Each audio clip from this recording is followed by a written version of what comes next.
Pessoal, beleza? Tudo bom com vocês? Espero que sim, né? Tempo que eu não faço vídeos aí sobre assuntos que a gente tem pensado, que a sociedade tem vivido, né?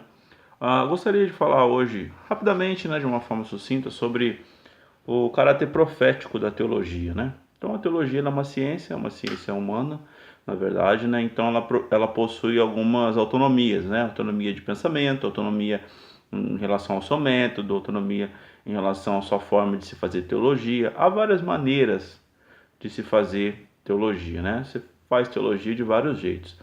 Existem aquelas teologias chamadas teologias contextuais, né? Então eu cito aqui a teologia africana, eu cito aqui a teologia negra da libertação, do ícone James Cone, eu cito aqui as teologias feministas, né? Cito aqui a teologia da libertação, cito também a teologia da missão integral. O que essas teologias elas têm em comum, né? Além de ser teologias contextuais, ou seja, que respondem a demandas de determinados contextos históricos, né? Geográficos, históricos, políticos, elas são teologias que são chamadas de teologias também proféticas. Por que profética? Porque o profetismo ele tem uma função de denúncia de injustiças, de situações iníquas, né? Situações que não promovem a justiça, a vida, e um norteamento, uma orientação, um norte para que seja seguido, né?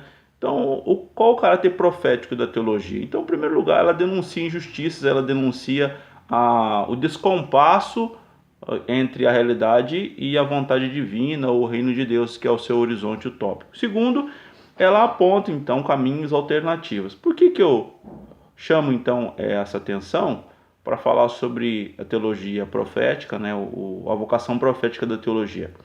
Porque muita gente tem feito críticas aí a Leonardo Boff, a Evaldo Ramos, a pessoas que têm se envolvido nesse momento delicado do Brasil, né, com a prisão do ex-presidente Lula, com todo o desdobramento da Operação Lava Jato, etc., criticando, né, a tomada de posição ao lado então desses personagens políticos, né?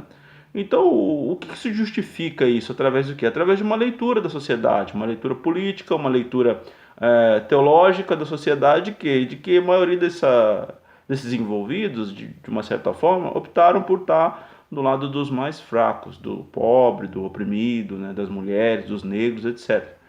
Então, de uma certa forma, defender eles ou se insurgir contra a injustiça que se faz em relação a essas pessoas demonstra também uma vocação profética e daqueles que militam na teologia. Então, nesse sentido, nós precisamos colocar então aqui alguns pontos para a gente possa discutir também, né? Há uma visão muito negativa, principalmente promovida por alguns grupos mais conservadores, de que a teologia ela não deve se envolver então nos dilemas humanos de uma forma incisiva, etc. e tal, que ela deve buscar só o porvir, o céu e tudo aquilo que a gente já conhece. Então, geralmente quem defende isso tem uma visão limitada da teologia e limitada do alcance da religião. Por quê?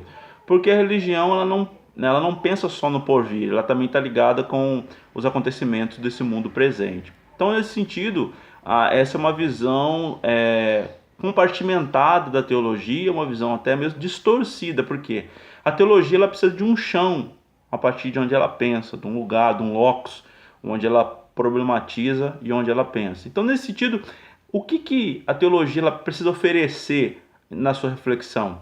No mínimo, um compromisso no lugar social de onde ela é pensada, de onde ela é feita. Então nós estamos falando de Brasil, de terceiro mundo, de América Latina, onde a maioria da população ainda não tem saneamento básico, por exemplo. Onde as pessoas ficam 5 meses aí para marcar um exame no SUS, por exemplo. Onde, por exemplo, o aposentado ele ganha, talvez, ele gasta mais de 50% do seu dinheiro com um remédio que poderia ser fornecido pelo governo, por exemplo. Então, quando a teologia ela se envolve em questões sociais, ela visa denunciar esses abusos de poder por parte daqueles que estão comandando as esferas de governo e de poder da sociedade, o mercado, etc. e tal. Então, uma teologia profética, ela precisa denunciar essas mazelas em primeiro lugar. Então, nesse sentido, a teologia da libertação, a teologia da missão integral, a teologia negra, a teologia feminista, elas têm pensado a partir das suas particularidades, né, do pobre, da mulher, da América Latina, essas denúncias. Então, quando, por exemplo, vê o Ariovaldo Ramos defendendo o Estado democrático de direito, o Leonardo Boff indo fazer uma visita solidária ao Lula, nós observamos, no caso, que a teologia está ali na vida desses homens e dessas mulheres, que também pastoras, né, agentes pastorais envolvidos nessas denúncias, de uma forma a ser uma voz ali a ser ouvida, comprometida então com os valores do reino de Deus.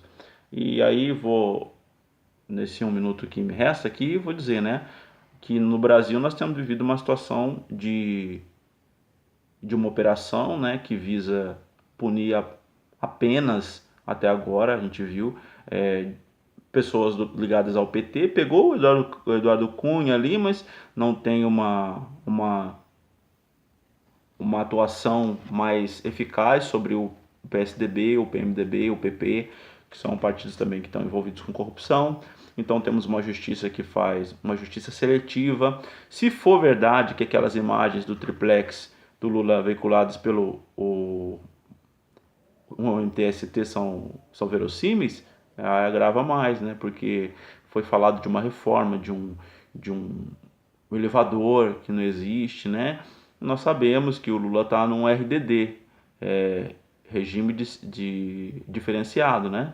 Disciplinar diferenciado, que não condiz com a sua posição, né?